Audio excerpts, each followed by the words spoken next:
for your willingness to have this conversation. For those who are viewing, I'm Dr. Scott Shaw, Dean of the School of Social Sciences and Human Services, and with me today is Dr. Dave Gridanis, who's Professor of Criminal Justice and Program Champion. Both of us have criminal justice law enforcement experience, and we had invited Professor Cynthia Shine, who is one of our criminal justice faculty, and we're hoping that she could be here, but she's in the final stages of her doctoral work, her dissertation, and she was unable to join us today, but certainly an important conversation that we have. So today's recording is really going to be about 15 minutes or so, just a conversation in thinking through current events from a criminal justice perspective, and how do we think biblically, and add some value to the discussions that we're having. Dave, would you mind just giving some perspective on where you see things currently? I know there's a lot of unrest, and it's a challenging time now. I think it's a challenging time for people of color. It's a challenging time for society, for law enforcement. Would you mind saying just a few words? Absolutely. It's amazing how this issue continues, and we just don't know how to address it appropriately and to deal with it. Obviously, I see it from the law enforcement criminal justice perspective, and it's hurting to see the disruption that's occurring in the law enforcement community and the rest of the criminal justice, because I think the vast majority of individuals really want to do good work, to help people. I've interviewed hundreds and hundreds of young men and women that want to become police recruits. And whenever you ask them, why do you want to become a police officer? It's because they want to help people and make a difference. And so I think they're kind of struggling as well with what to do from that side of things.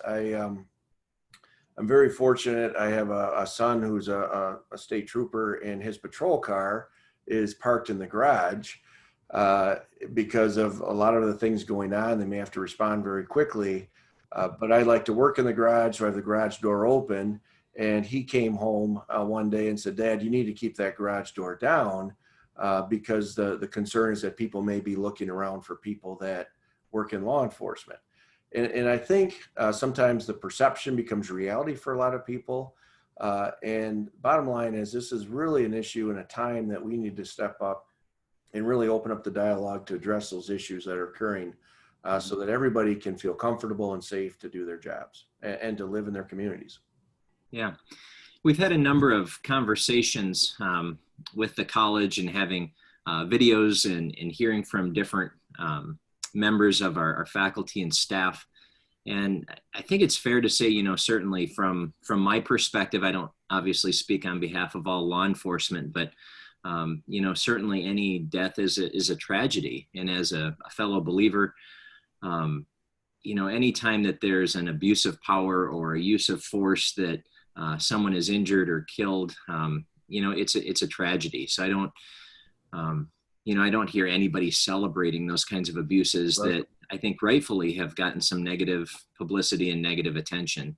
I've seen a bit of cohesion around, accountability, and that really all of us, not only in criminal justice, but all of our fields. I think we see this in ministry, in teaching, and in social work, but just this idea of accountability to society, accountability to the people that we serve.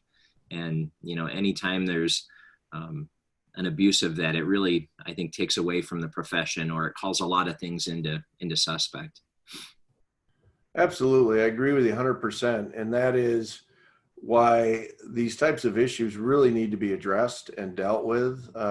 One officer can have a negative impact obviously throughout the whole profession. And obviously when we lose a life of any kind, whether it be police officer or other, it's just a huge tragedy that has to be quickly and evaluated to see why it happened and what we can do to address those issues to make that not occur again. Mm-hmm. Yeah.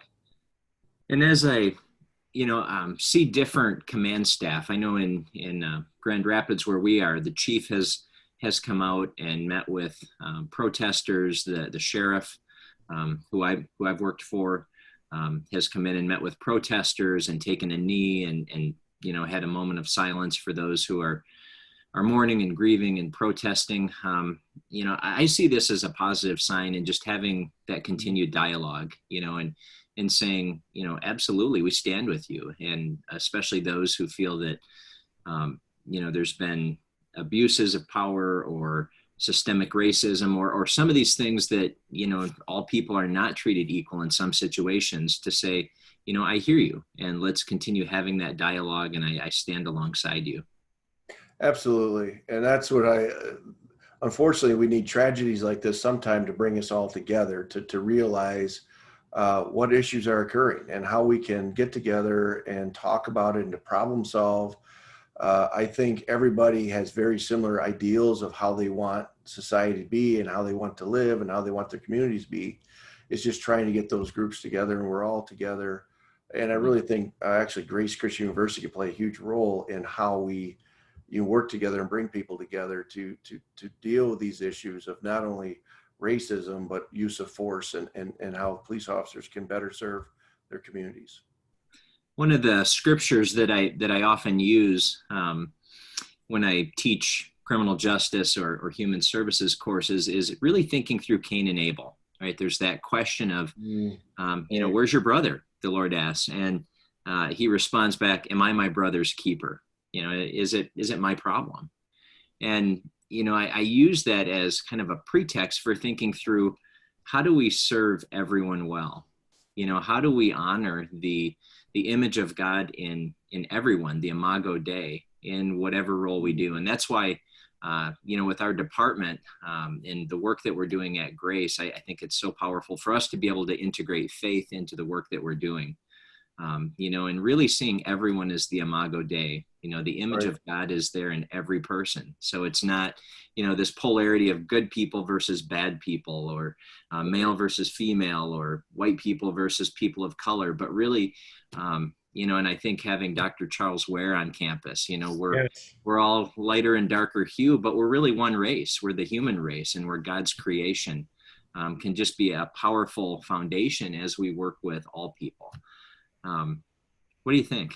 Absolutely. I'm so glad you brought up Dr. Ware, because one of the things I reviewed last couple of days is he wrote a letter, a paper on Ferguson. How should the church respond after the Ferguson incident?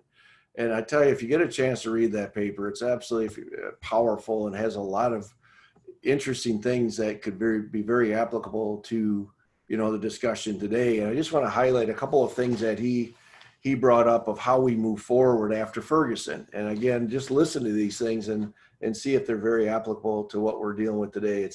It's to pray not only for, he talked about sensitivity, right? Not only for the victim of the individual who passed away and their family, but also for the police officer's family, and to be publicly to do that. I mean, you look at the tragedy on both sides of that situation, to give hope. And I think there's a lot of need for giving hope right now, and how we have to reach out on both sides again. One of the things that I thought was very important, I know that we really emphasize this as Grace, is to care for the poor and the disadvantaged, and how he saw it as so important to bringing sides together and to work with that and to be helping for that, build ethnic relationships, pursue justice, and explore urban partnerships. So there's a number on there, a 14-point step there. And I really, really like Dr. Ware, because he said, please, maybe we need to stop using the word race, because there is only one human race. We all come from Adam and Eve, but there's maybe different ethnic groups or those types of things. And that's who we need to kind of focus. I think when we have that center idea that we're all from the same race, we can work together through these issues. Yeah, having grace relations where we treat everyone with, a measure of grace. And I appreciate what, our friend and colleague, Professor Sharita Jahaziel said a couple of days ago in one of the videos. But I'm hearing that a lot, this desire to continue being comfortable with discomfort. So having difficult conversations, Right. and sometimes just being open to hearing about people's experience that might be different from our own, but we need to hear that and to say, I hear you, I value you, I care about you, and um, and just hearing other perspectives that sometimes that can be uncomfortable for us to do, but we need to be comfortable having those uncomfortable conversations. Absolutely. And I'll be the first to admit that, when a lot of this stuff happened and when I have discussions about this, I can get very defensive as a prior police officer, say, no, that's not what happens. But that doesn't solve anything. When we get defensive, we put up our guards and say, that's not true, whatever else. Let's try to understand each other so that we can move forward and try to solve the issues that we're facing.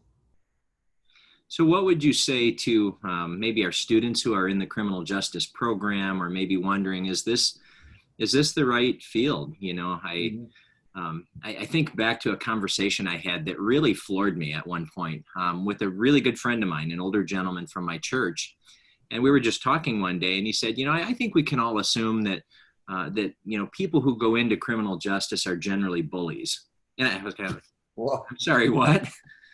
I mean, I went in to serve. I right. love people. My background in psychology and social work and criminal justice, I don't see these as polarized. I really see it all as